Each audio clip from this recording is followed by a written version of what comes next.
আমরা আছি এখন উসমান রাদিয়াল্লাহু আনহুর কুয়ার সেই জায়গাতে, যেখানে উসমান রাদিয়াল্লাহু আনহু মুসলমানদেরকে অনেক পানি সরবরাহ করেছেন ফি সাবিলিল্লাহ হিসাবে।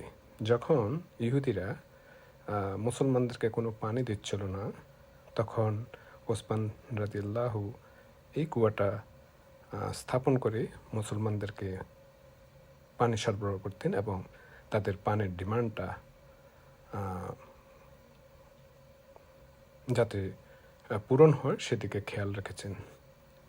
এই যে জায়গাটা দেখেছেন, এখনও সেখানে কুয়ার নকশাটা আছে, কুয়াটা আছে, তবে সংস্কারের জন্য এটি এখন অনেক ব্যারিকেড দিয়ে রেখেছেন। খুব সম্ভবত সৌদি সরকার এটিকে সংস্কারের ব্যাপারে যথেষ্ট উদ্যোগ নিচ্ছেন।